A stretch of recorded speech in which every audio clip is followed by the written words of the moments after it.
On now to the senior Minimotos then, with championship leader Will Howarth returning to the class after sitting out the last 2 rounds and with a 23-point advantage in his pocket.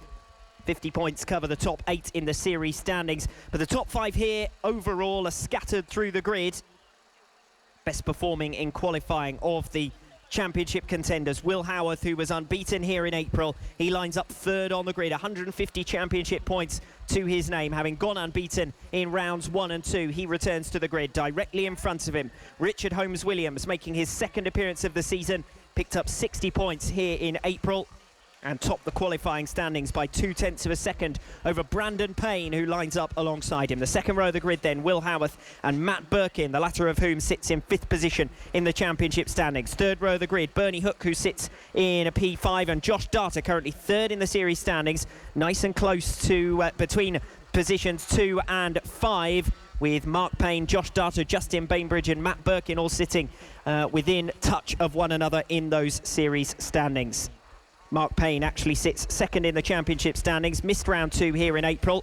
He lines up in P8 on the grid, so with work to do, and with a 2-point margin over Data, who starts directly in front of him, 11 points clear of Birkin, a row in front of that. Underway with the lights going out here in race number 1 of the senior Minimotos at round 5.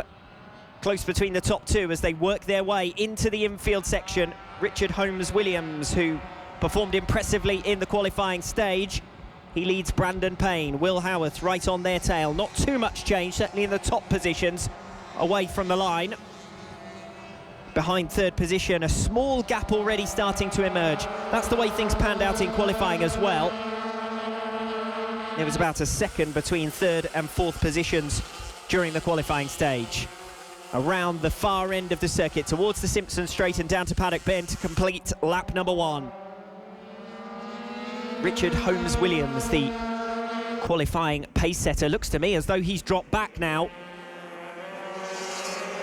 And the new race leader is Brandon Payne, ahead of Will Howarth in 2nd. In fact, Richard Holmes-Williams has lost another 2 places down into turn 1, dropping down now to 5th position, trying to recover 4th, and does so. Not sure what the explanation was for that, but within a matter of 4 or 5 turns, Richard Holmes-Williams had dropped from 1st to 5th. He's now got a train of riders behind him and has lost that 4th position, so dropping back behind Bernie Hook now. And Josh Data finding his way through up into P4. So it's Brandon Payne who leads us by a narrow margin over Will Howarth, who was the faster of the 2 on that opening lap, of course, working his way through from 3rd position on the grid. He's now up to 2nd, a massive gap behind 2nd place. And Richard Holmes-Williams, the pole sitter, has found himself in the midfield squabble here, behind the front 3 who've well and truly broken away. Holmes-Williams down to 5th then. Paul Nicholls, Mark Payne, Bernie Hook and Andy Whedon all within a second of him. That's how close things are from P5 down. Holmes-Williams has managed to get the better of Josh Data once again. Those 2 have swapped and changed positions relentlessly on the opening 2 laps. For the moment, it's Holmes-Williams who holds 4th. Challenge for the race lead as well. Howarth trying to get the better of Brandon Payne. There was less than a 1/10 of a second between them as they came over the start-finish line at the end of lap number 2, a 2nd consecutive lap in which Howarth had run faster than Payne, and Howarth is now looking for a way through as they come back down towards Paddock Bend. Can Howarth think about a move down the inside? Not this lap around. He'll wait for another opportunity as he comes down the start-finish straight. They're within a bike length of one another. Howarth thinks about a move again, but backs out of it at the last moment. Still less than a 1/10 of a second between them. Data's got the better of Richard Holmes-Williams, meanwhile, further back to take 4th position. Holmes-Williams has been faster through the infield section. Can he make the pass again? Yes, he can, right at the start of the infield section. Cuts past to repay the compliment on Josh Data. So it's Payne ahead of Howarth. A big gap then to an isolated 3rd position for Matt Birkin. Josh Data fighting Richard Holmes-Williams throughout. Paul Nicholls, Mark Payne, Bernie Hook and Andy Whedon all still in that group. Data passes Holmes-Williams again into the top turn. So the trend is being replicated. Data at the far end of the circuit excels. Holmes-Williams at the entrance to the infield section here at Red Lodge manages to find his way back through. They're side by side coming back down towards Paddock Bend. And the leader's in the same situation. Down the inside comes Will Howarth. This time he's made the move stick into turn number 1 with the inside advantage into turn 2 as well. And Will Howarth takes the race lead from Brandon Payne. Lapping at a similar pace, 50.3 for both of them on that previous lap. Now that Will Howarth has hit the front, can he escape away? That's the question for lap number 5 to answer. It doesn't look like it for the moment. Brandon Payne still looking for a way back through. Richard Holmes-Williams, meanwhile, has dropped well back. Josh Data coming through for 4th position, now breaking clear of that large group of riders behind him. Instead of being a 6-way fight, it's now a 5-rider battle. Coming around the S's at the far end of the circuit and back towards the Simpson Straight. No change to the race leader. Will Howarth getting through at the start of lap number 5 and sets a new fastest lap of the race, a 49.6 to lead by just over a 1/10 of a second ahead of Brandon Payne. Matt Birkin still in 3rd. Josh Data now leaving the group behind him, and at the tail end of that group is Richard Holmes-Williams. He's dropped all the way down to 9th. 4th with Data, 5th now with Nichols. Payne, Hook and Whedon also moving past Holmes-Williams. And where has the pace vanished away to for Richard Holmes-Williams, who set a 49.5 in qualifying? He's running in the 53s in the race.